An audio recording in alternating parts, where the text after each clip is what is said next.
Hey, what's up? It's Dominic D'Angelo of StudioOneSports.com and Podcast Heat Wrestling, and I am live here today. Rumor and Innuendo. It's a Monday. Robert should be joining us shortly. That's Robert Karplis, WD Creative _ish. He should be joining us in a few minutes. But I wanted to say hello to everybody and join in live here at noon, as we always are, Eastern Standard Time, to talk a little pro wrestling news. And man, what a crossover we had this past Sunday, yesterday. Super Bowl Sunday. So we're going to talk about the Bad Bunny halftime show, some reverberations that followed along after it, and just my overall thoughts on some of that stuff. And we'll get Robert's thoughts on it too. Let's say hi to some folks in the chat. Let's say hi first to Triple E, always saying, "What's up? What's up, Triple E?" Cami Star says, "After morning, guys, the sub-freezing temperatures are almost gone. Hopefully." It was like -8 degrees this morning, Cami, where in Pittsburgh here, Bloomfield, and I was walking to Starbucks. I could feel my nose hairs freezing, but it is kind of warming up now. Hopefully, it stays that way a little bit. Willie Thornbrew, shout out to you. I wonder if we'll have any clean finishes on Raw tonight. Interesting. Yeah, hopefully we do get some of that. Wrestling Oldhead says, "Good after morning, R&I. I hope everyone had a great weekend. I had a nice weekend. Very nice." Cami likes the scrolling ticker. Is this the first time you're seeing it? We've had it on a couple of days, but yes, I figure it gives an ESPN kind of vibe to the show. The daily news, feeling like we're up to something, and we're on the cusp of the cutting edge news here going on. So Jeff Henninger says, "Hello, R&I. Worst book Super Bowl ever." Oh, I have my thoughts on that, Jeff. I don't think so whatsoever. I'm on the other side of the coin. Not the best Super Bowl book Super Bowl ever, but Cami says the game was boring, the show was a vibe. We're gonna talk about that indeed. Triple E asks, when is the next Fonzie episode? That will be Wednesday. We're scheduled, Fonzie and I. We're gonna talk Flair versus Fujinami in Japan, and Fonzie happened to be the referee of that match. So we're gonna go. I'm gonna look up the card. I'm gonna try to watch the show itself, and Fonzie and I are going to talk about it. So join us, probably 7 p.m. Eastern Standard Time on rvdtv.com. And we'll go on StudioOneSports.com too. Why not? StudioOneSports.com. Check it out. So there we go. All right.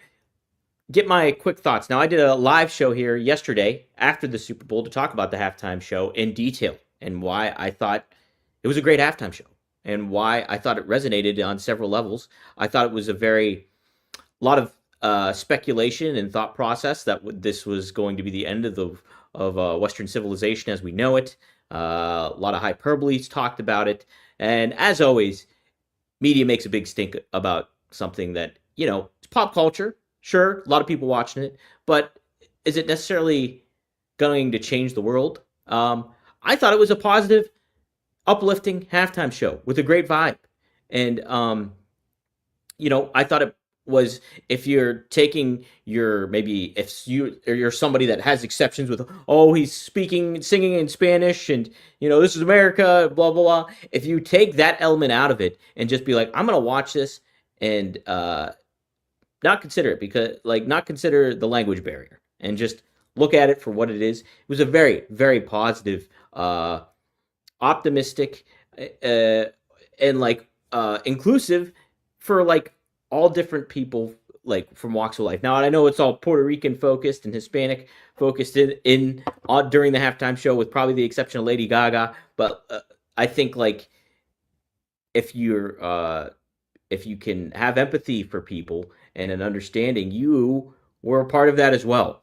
And I think it spoke to opportunity to unite everybody rather than divide everybody. So I think the impressions that were given on this halftime show were very misconstrued, and I thought what was the message delivered casted a wide net if you allowed it to. So yeah, I liked it a lot. And so that's what I think. And really cool Bad Bunny was a part of that. And I thought as well some wrestling tie-ins happened, obviously. So we'll bring some of that up. Let me see if I screenshotted it. I can't remember if I screenshotted this stuff or not right before the show. What happened in my mind? Okay, yes, I did. Okay, so somebody had something to say about this halftime show who is not associated with WWE, but their brother is. and that was Jake Paul. So Jake Paul chimed in on this halftime show. Let's bring it up here if I can. All right, this is the tweet that Jake Paul had regarding the halftime show. He says, purposely turning off the halftime show. Let's rally together and show big corporations they just can't do whatever they want without consequences, which equals viewership for them. You are their benefit.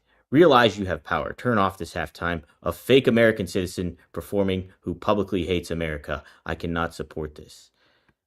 Okay, so first off, like, I don't know exactly if Bad Bunny necessarily said anything, but like, I was not under the impression he hates America.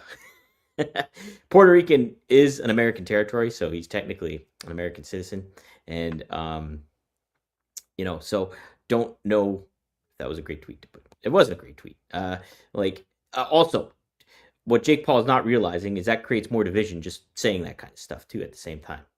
So he's entitled to his opinion, but that's my thoughts on that. Now, who did a little damage control but his older brother, Logan Paul, which, by the way, I always thought Jake Paul was older than Logan Paul. I did not know Logan Paul was the older brother. So we're going to bring that tweet up here in a second here. Maybe we'll have to redo this when Robert gets on. Okay, so this is Robert. So Logan Paul quote tweeted what you just saw there. And this is what Logan Paul had to say. I love my brother, but I don't agree with this. Puerto Ricans are Americans, and I'm happy they were given the opportunity to showcase the talent that comes from the island. So there you go. Also, there was a video captured about Logan Paul being asked if he was excited for the Bad Bunny halftime show. He flat out just said no. Here it is. This is one of your WrestleMania main events you can have. One of your headliner matches. Bad Bunny versus Logan Paul. Or tag match. Logan Paul, one of the members of the Vision, whether it's Bronson Reed, Braun Breaker, we'll talk about him in a little bit, and Bad Bunny, maybe Damian Priest. I don't know. Just throwing a name out there that I could think would work. But you have a match like that. That's one of your WrestleMania headliner matches. And people might take exception to it. Wrestling fans, like football fans did with the Bad Bunny show, wrestling fans might take exception to that. But guess what? You're getting a bigger audience tuning in because people love Bad Bunny. So, yes. Will this cultivate into a wrestling angle, perhaps? I'd be for it.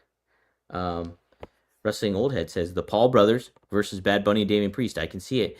I'm curious. I'm curious if like Logan Paul was doing damage control for Jake Paul here, and since he's a representative of WWE, Logan Paul is. Maybe he was like, hey, I gotta distance myself. Love my brother, but distance myself from his thoughts here. And or is Jake Paul going to be in on the game possibly if they do something with this? I don't know what Bad Bunny's schedule looks like. If he's able to do something at WrestleMania, it's only a couple months away. So how much preparation does he need necessarily? Lots of moving parts, I'm sure, here. But it'd be neat. I think it'd be really cool. And it ties into wrestling. Like wrestling, you have reality blend with the storytelling aspect of wrestling, and you have something special here. So I would be for it. We'll get Robert's thoughts when he joins us. Let's see what people have to say. I missed Green Day. I was bummed I missed the Green Day because like I was at a bar and I was like, okay, I think Green Day maybe is going on at halftime before Bad Bunny. That's the impression I got. And then I like look up and like all the televisions are muted at the bar because music is playing. And I see Green Day playing. I'm like, dang it. And then I see them all with all the NFL Hall of Famers like Emmitt Smith, who's one of my all-time favorites, Joe Montana, you name it. A lot of Hall of Famers coming out on stage with Green Day. And I was like, dang it, I missed this. So I have to go rewatch that. Let's see. Tony Gonk says, to really capture the ESPN spirit, you need two more guys in the studio shouting over each other. Look, I do not. I sincerely subscribe to the fact that Stephen A. Smith and Skip Bayless ruined sports talk television for me, sports media. I was a huge fan of Around the Horn, huge fan of PTI, but then everybody has to have these hot takes and scream and yell and make points that only promote themselves in a lot of ways. Like you think about the brand that Stephen A. Smith, or more particular, I guess both Stephen A. Smith and Skip Bayless, was all about hating on LeBron. And LeBron is not Michael Jordan, and blah blah blah blah. And so that was their huge thing. Then they went to Tebow. Then they went to all these topics that are not like sensationalist. So they ruined a lot of sports talk television for me, especially on ESPN. I loved like the sports reporters, loved PTI, loved Around the Horn especially, and they really took away from that. Cami says she missed half the game in ads. Was modding a Twitch stream. What? I didn't know you did that. Modding a Twitch stream. What were they playing on the Twitch stream, Cami? Fill me in on that. That's interesting. She says she actually put AAA on the Spanish feed during the matches, English during the promos, so Ray can translate. Interesting. All right. Well, that's kind of what I was thinking. My initial thoughts here on the Super Bowl halftime. We'll have to get Robert's thoughts here once he joins us, which he's set to do. He gave me a text before the show and filled me in that he will be a little late. But, hey, you don't want to be late. You want to be your own Super Bowl MVP in the bedroom, don't you? Fellas, you already know what time it is. It's time to level up, and Blue Chew has just dropped something crazy. I'm talking next level championship belt, gold-plated energy. Blue Chew Gold is the newest innovation from the #1 chewable ED brand. This ain't your grandpa's little blue pill. This is the 4-in-1 that's setting the gold standard, Sheldon Benjamin, for performance.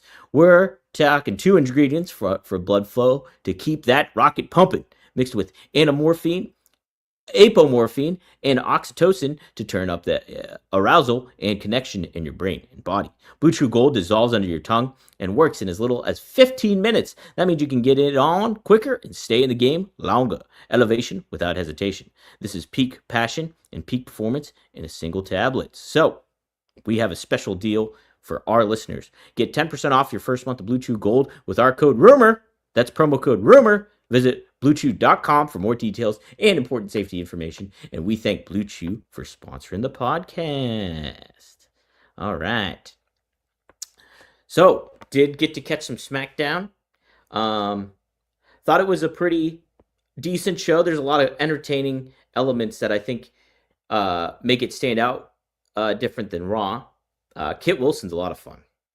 Like that personality and his music and different flavor going on in comparison to what you see on other wrestling shows, WWE in particular.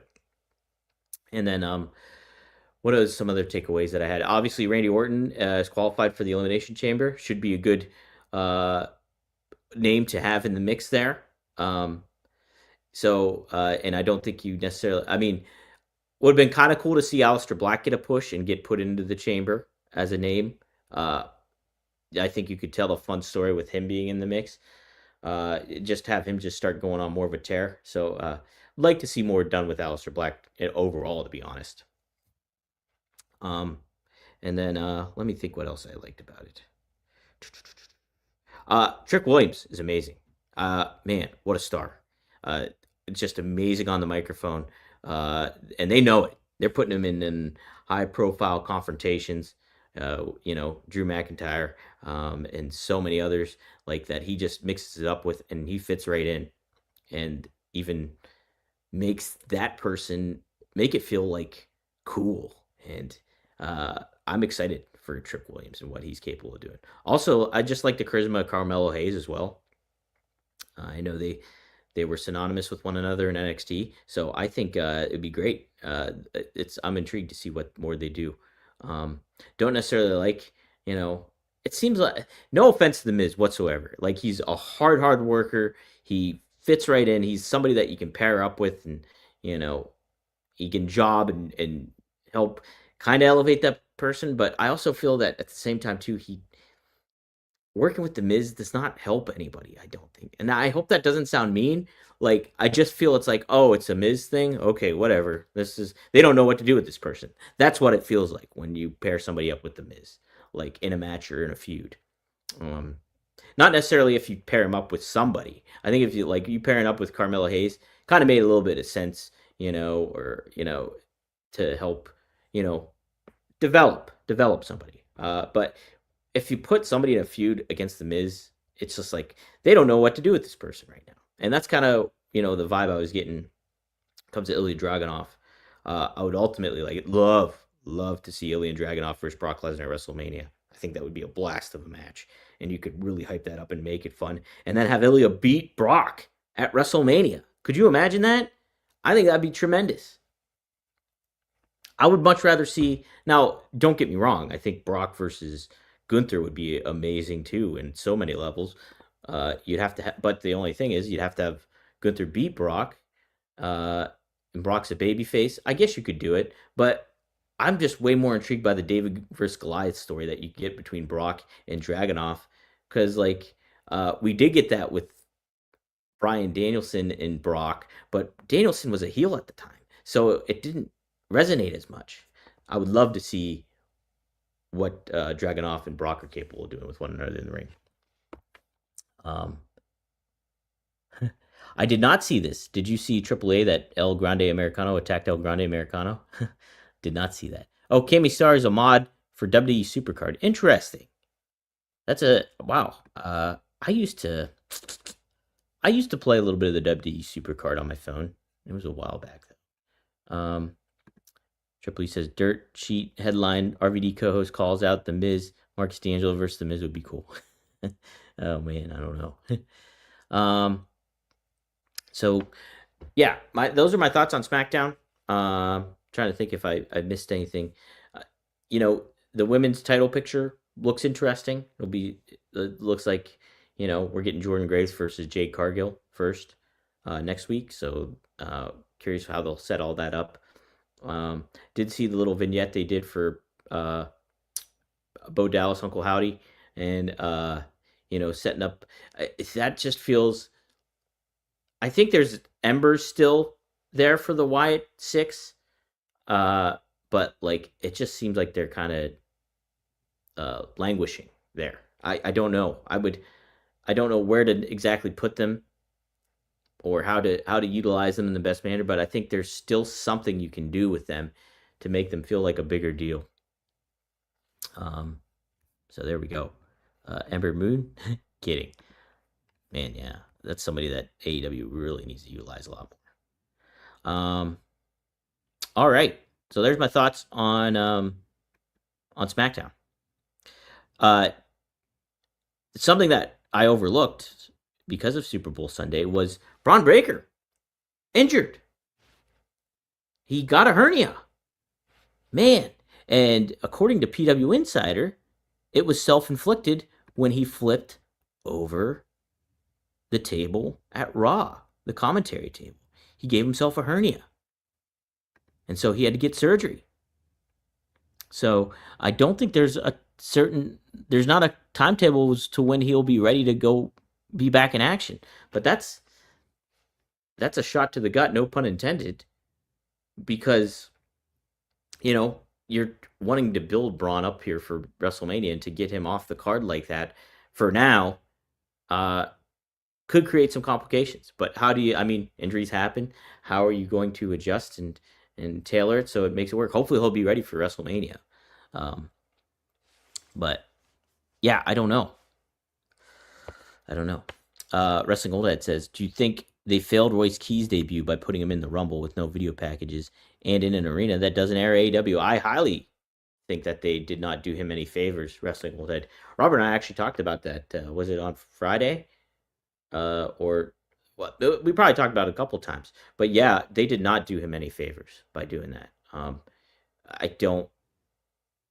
I would love to see Royce Keys be a prominent figure here. They should have made him feel like a big deal. I would have much rather traded in that Royal Rumble debut and for vignettes and video packages hyping him up, and Royce Keys is coming, a powerhouse is entering, and then you associate the fans with this name powerhouse, and then the name Royce Keys, and you get that in their heads, and then you debut him on Raw in Philadelphia. Would have been great because that's such an ardent fan base. I think it's a shame that they did it. I understand that they maybe wanted to get a surprise out there, but I don't think it was the right surprise to have. because you put him behind the 8 ball. You didn't make him feel as big as, and so yeah. Real quick, I will say what they did with Obafemi on SmackDown is what they should have done with Obafemi on Raw. Instead of him taking out the War Raiders, both of them, take out somebody that's akin to Kit Wilson on Raw.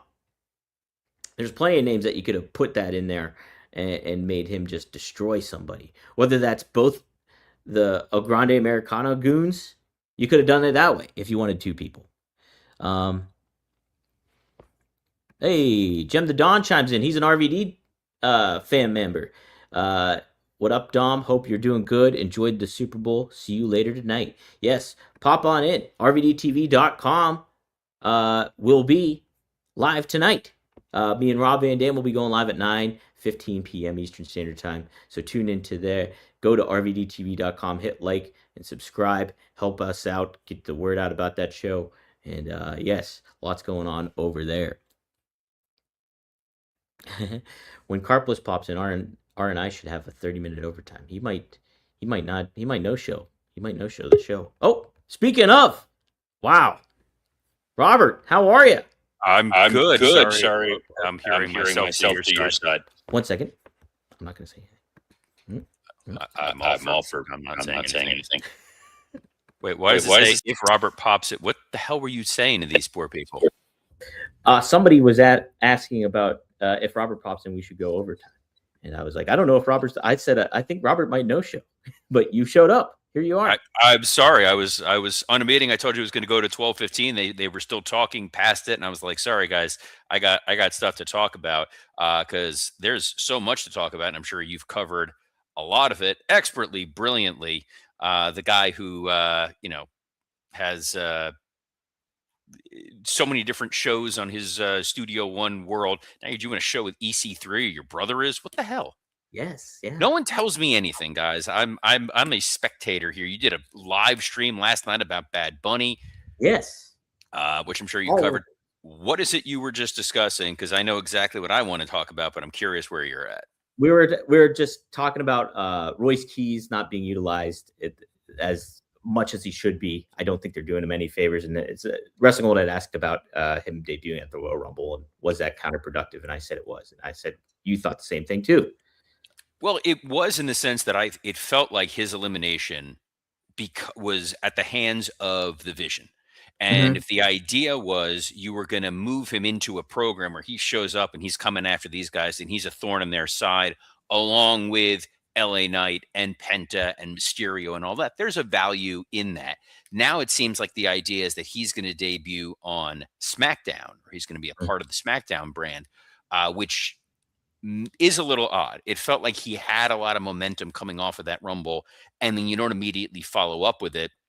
A bit strange, but it's why we've said on this broadcast, on this show, this is the worst corridor of time to debut a whole bunch of new talent, because there's a lot of wheels in motion. The wheel in motion that I'm the most interested in really kind of talking about very briefly is this Braun Breaker situation.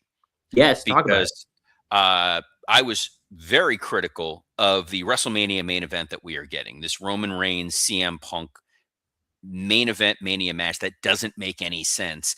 And it's like now the other shoe has dropped, that this was not the plan. Like I can read these tea leaves. I can see where it is that they're going. I'm going, this wasn't the plan.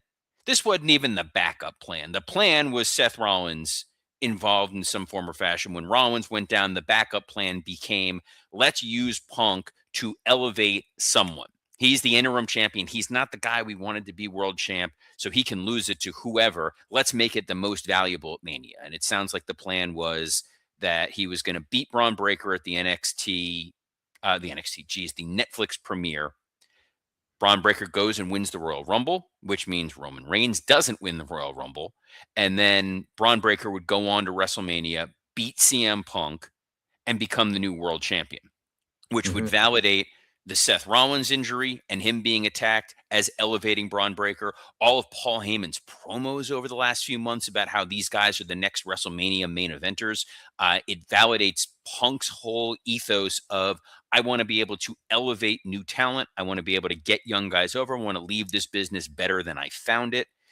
It also furthers the idea of, once Braun Breaker wins, How long until Logan Paul is looking at that gold? How long until Bronson Reed wants that opportunity? Austin Theory. I'm kidding. Not Austin Theory.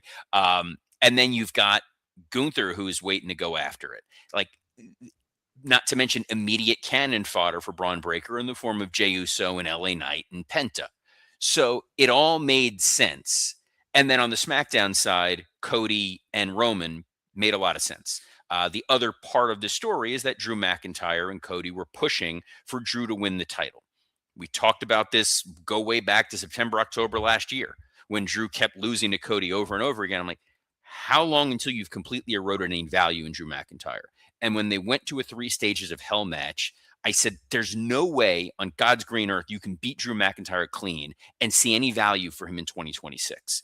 At the same time, the logical answer of here comes Jacob Fatu. Jacob Fatu interferes and costs Drew the match, weakens Cody going into a match with Roman Reigns. And you can't have a weak champion going up against a very strong challenger. The audience would smell blood in the water. They would boo the hell out of Cody Rhodes, somewhat rightfully so. So they pivoted, they made this decision, and I guess they felt, well, since Drew's champion, we got to change things on the other side. You still could have gotten to a Cody Roman match, and Punk, instead of elevating Braun Breaker, could have re-elevated Gunther. So the news that's coming out of it still reaffirms my belief of they made a lot of really odd decisions and very panicky moves to go ahead and say we're going with Roman and CM Punk. It's where we are now, and it's unfortunate that Braun Breaker's injury occurred when it did. Well, so the question I have for you is, how does it necessarily line up them pivoting? Because we had Braun Breaker allegedly get injured when he flipped the table at the opening of Raw, the commentators table when he did that. Well, no, they said that they made changes for Rumble. That was part of it. That he was hurt. That he was hurt going into that. Yes. So according to the report from PW Insider, is like his injury was self-inflicted with a hernia at Raw by flipping a table. It supposedly was a serious hernia, but it sounds like the time frame on this, from what I had seen, was that this had occurred a couple weeks ago, which also would explain why Braun Breaker's physicality has been limited over the last few weeks. And he wasn't part of anything that really occurred on Raw on Monday night. That it seemed like he wants the shot. I want to fight this guy. I want to fight this guy. Hey, we're suspending you. Hey, we're pushing you off TV. Hey, this, hey, this. And they were left with no option other than we got to take him out. We got to take him out now by what appears to be Logan Paul. The pivot that I had said would make the most sense is that this was all Seth Rollins' plan all along. He's still your evil mastermind. He's still your evil genius, and go from there. So real quick, Cody also mentioned on the show on SmackDown that he plans to take the title off of Drew before he gets to WrestleMania, almost or made it seem that way, imply that he wouldn't be champion heading into WrestleMania. You think that's still going to be the plan for WWE to do that, or are we ultimately getting Drew versus Cody at WrestleMania?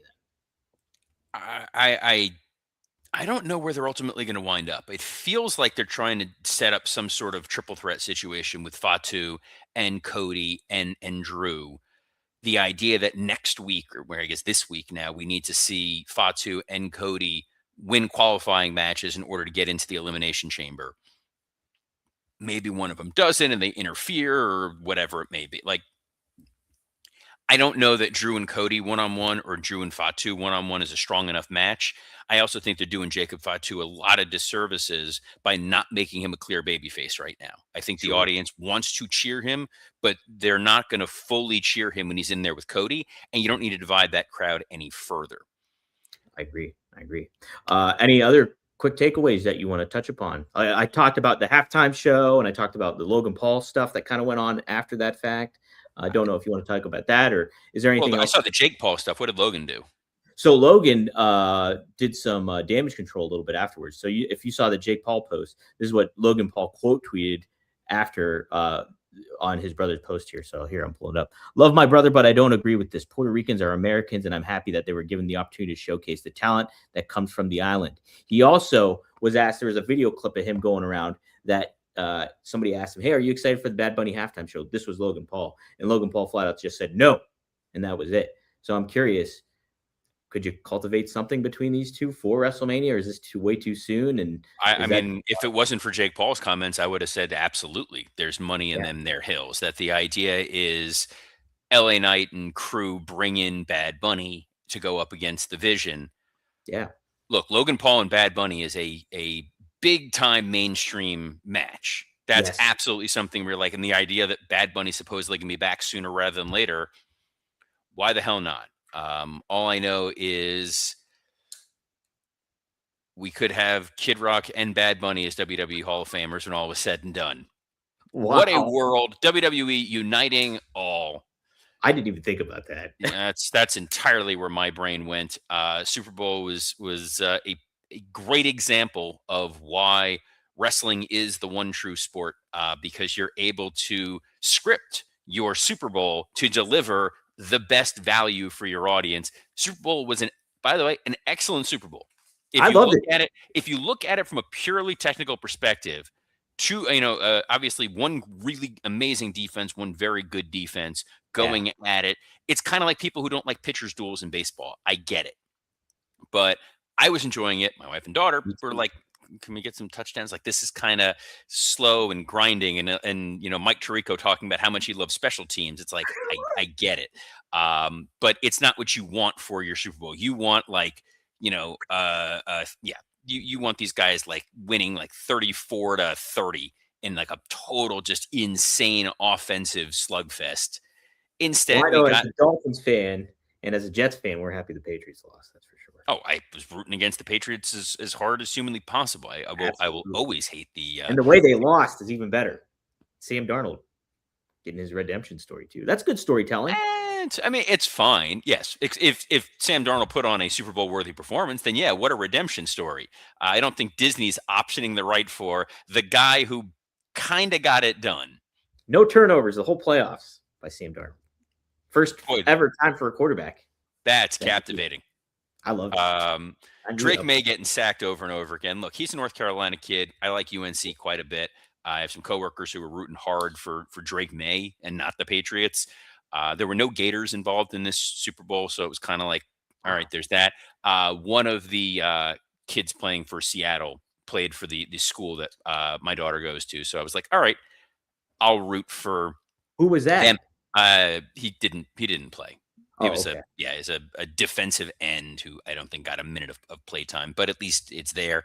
And the wrestling world of it, Kofi was there, Seth was there, Becky was there, MJF I know was part of Super Bowl festivities. And when I think the Seattle Swerve and Darby Seahawks, were both there what? too. Swerve and Darby were both there too, I Swerve and believe. Darby, yeah, I saw Swerve posted that on I think his public page or not, or maybe I don't know if I'm divulging or I not. saw it. That notwithstanding, to me, the number one Seahawks fan is always Brian Danielson. Oh, true. Didn't even That know was that. always his gimmick. My gimmick apparently was showing up late, and I apologize for that. But I will be back here live tomorrow on time on a plethora of platforms, including the WW Creative _ISH X account, the at Dominic D'Angelo X account, the at SE Scoops X account, and on YouTube on Podcast Heat and Studio One Sports. I think that's what it's .com. called. It's covered by the little gimmick there. I got to But so on behalf of the man who carried most of the water for this episode, Dominic D'Angelo, I'm Robert Karpolis. Best of luck in your future endeavors. We even got the Blue Chew ad in. Promo code rumor, baby.